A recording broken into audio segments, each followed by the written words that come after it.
have been, and always shall be, your friend.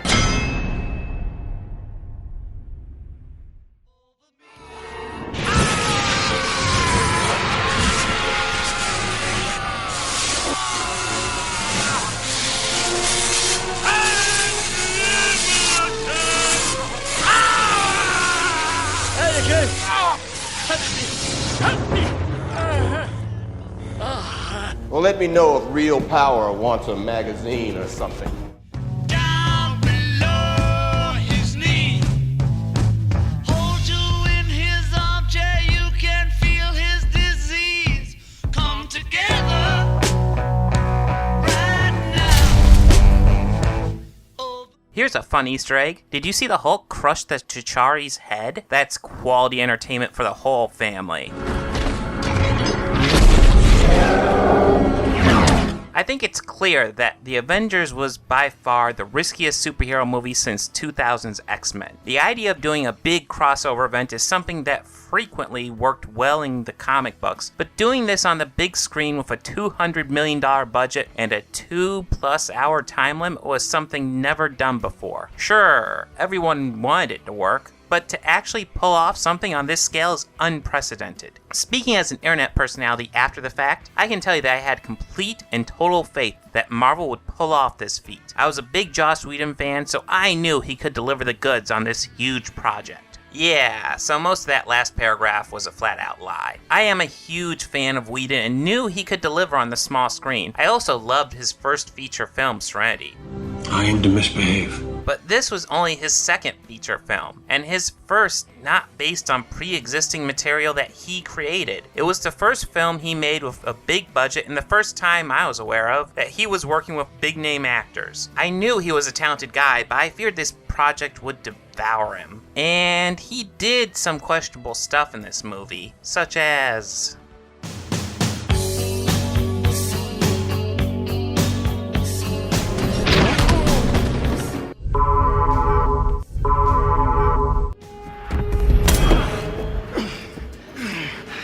You have heart. Sweet! The Avenger with by far the least screen time gets a whammy put on him through most of the movie, meaning we get to spend almost no time with this character, ever! That's some intense character development. I bet you Hawkeye fans love this.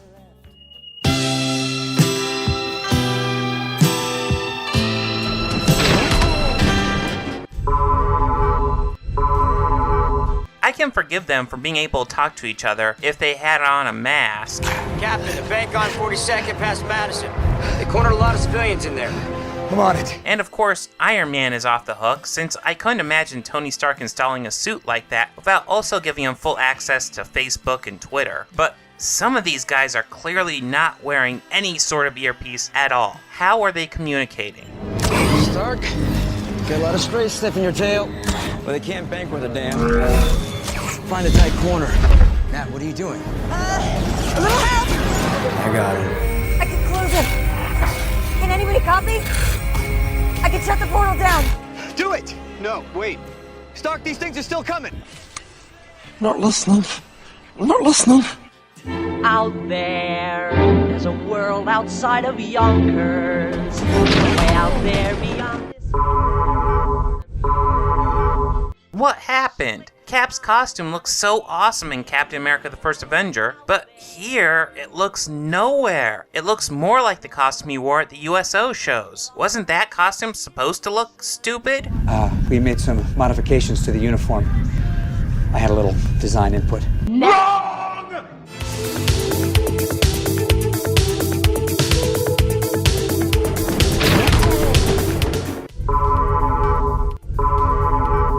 At the end of Captain America the First Avenger, the cube is at the depths of the ocean. Howard Stark finds it and orders his men to keep looking. Take us to the next grid point. But there's no trace of wreckage. And the energy signature stops here. Just keep looking. Obviously, this means they're leaving it at the bottom of the ocean and going on pretending like they didn't find it. But in this movie, they simply say he found it and they're experimenting on it. Hydra's secret weapon. Howard Stark fished that out of the ocean when he was looking for you. But we clearly saw in Captain America that he purposely didn't find it. What changed? I'm certain they could say that he just changed his mind and grabbed it between movies, but then why show us him finding the Tesseract in Captain America at all? Now maybe I'm misinterpreting this scene, and the reason they are out here is to look for Captain America, and the cube is incidental. Howard says look on because they haven't found Cap yet, but evidence does not support this. When you watch this scene, it's very clear they found the cube. Howard tells the man to keep looking. The response is, But there's no trace of wreckage. And the energy signature stops here. This indicates that they are here specifically to look for the cube. There is no reason to believe that Cap's body would give off an energy signature, and since they haven't found Cap yet, why would he even question going on to the next grid point? Best logic is, Marvel is just trying to fuck with us.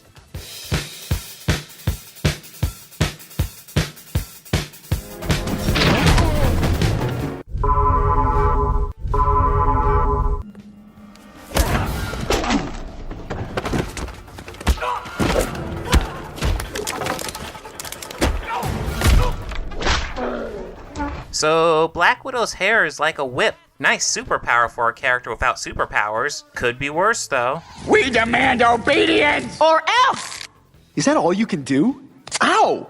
That kind of hurt. God, is that bleeding? No, I guess it's all right. Ouch, though!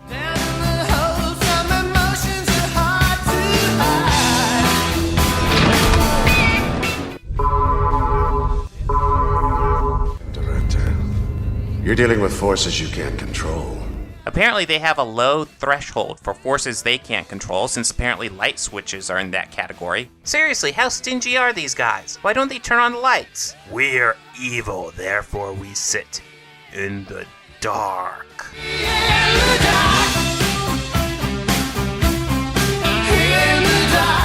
That's it for the reasons why this movie sucks. I would usually go more in-depth with my reasons, but none of these break the movie for me. Hawkeye getting mind-controlled allows for more character stuff from the remaining more popular characters, though I do feel for Hawkeye fans. The lack of radio for Cap is forgivable, since I would question how it would fit under his mask, and his costume does end up looking better without the mask. The costume is a serious downgrade, but it is more acceptable once the mask is off, which is a decent chunk of the movie. I wish they would have said someone besides Howard Stark found the cube. Then, I wouldn't care about the misleading scene in Captain America: The First Avenger. And the guys sitting in the dark is an artistic choice that is just silly in my opinion. I don't care how evil you are, you're not going to sit in a dark room, but their role is short, so it's fairly ignorable.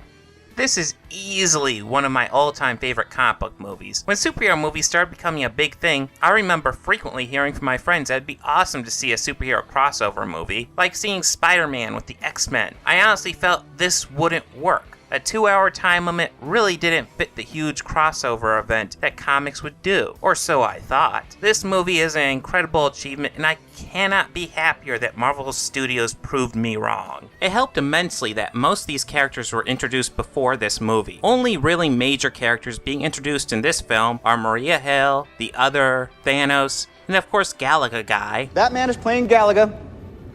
Thought we wouldn't notice, but we did. I really like how each Avenger gets their own chunk of the story. Tony has to figure out how to be a team player. Steve has to find out what his place is in this new world. Bruce has to figure out how to use the Hulk rather than just letting the Hulk use him all the time. Thor has to deal with the fact that not only is his dead brother alive, but he's a mass murderer that must be stopped by any means. He can't even celebrate that his brother is alive because he may have to kill him. Black Widow and Hawkeye have less story, but even they have a little bit. Hawkeye has been captured by the enemy and once freed seeks revenge. Black Widow has lost Hawkeye, who obviously is very close to her, and seeks to bring him back by any means necessary. Similar to Thor, except Loki doesn't have a whammy on him. Nick Fury gets overshadowed a bit by Agent Coulson, in that they both seek to bring the Avengers together to become something greater than the sum of their parts. Nick does most of the heavy lifting, but Coulson gets some much-needed character development and steals the show by making the ultimate sacrifice. Hulk looks better here than he ever has before.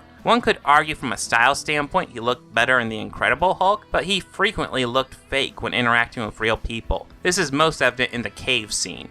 Here, it looks so much better, and he looks like he really is there. However, the special effects did have 4 years to develop, And The Incredible Hulk was a rushed production. I don't want it to sound like I'm bashing that movie. It is the best Hulk solo movie so far. Mark Ruffalo gives us the best Bruce Banner yet. I like Edward Norton and Eric Bana in the roles quite a bit, but I feel like Ruffalo's a real spiritual successor to Bill Bixby. I can see Ruffalo playing the role in the old TV series, and I can also see Bixby playing the role in this movie. Add to it, Ruffalo is the first actor to ever play Bruce Banner and the Hulk, as he also performed the motion capture for the Green Goliath. I'm tired of the complaint that Hulk's transformation is inconsistent. This complaint is based around the fact that Hulk transforms slowly in Act 2, yet in Act 3, it's almost instantaneous. However, this is easily explained. In Act 2, Bruce was manipulated into transforming. Therefore, he would fight the transformation. In Act 3, he chose to transform. Therefore, Bruce allowed it to happen. The time difference between the transformations is just the time difference when Bruce wants to become the Hulk and when he doesn't.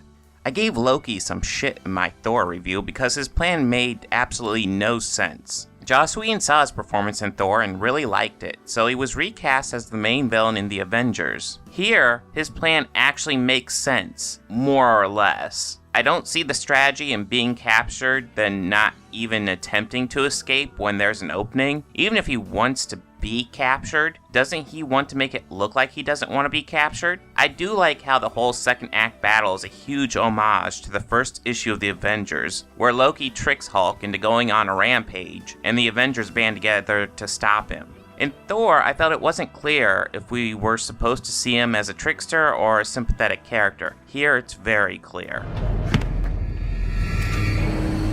No!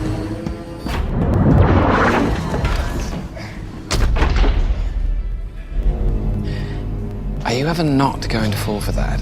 This movie should be a complete clusterfuck, having more major characters than Spider-Man 3, The Amazing Spider-Man 2, Batman and Robin, Batman Forever, and Iron Man. But where those movies flounder, unsure how to balance all the elements, this movie excels by keeping the storyline focused and ensuring that all the characters' storylines follow the core story. This is one of the best pure comic book movies. What I mean is that most other great comic book movies can be defined by another genre. Captain America: The Winter Soldier is also a spy thriller. Iron Man is a drama comedy. Guardians of the Galaxy is a space opera with quite a bit of comedy. The films in the Dark Knight trilogy are also crime dramas. The Avengers is just a comic book movie, an action-adventure with superheroes. But it's an example of how you do a pure comic book movie perfectly. The only other pure comic book movie I'd consider better is Spider-Man 2, but that is certainly debatable. This movie has a great and memorable score. And did you catch the quick Easter egg at the end for Civil War?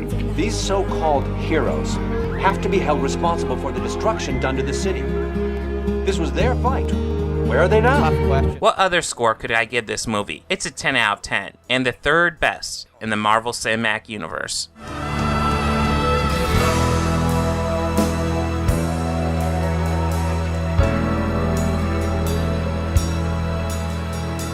All we need to do is make sure we keep talking. Johnny. Can we talk about this later, No, guys? we can't talk about this later. We can't. We can What just do sit you home. mean? Where's my ride? Totally.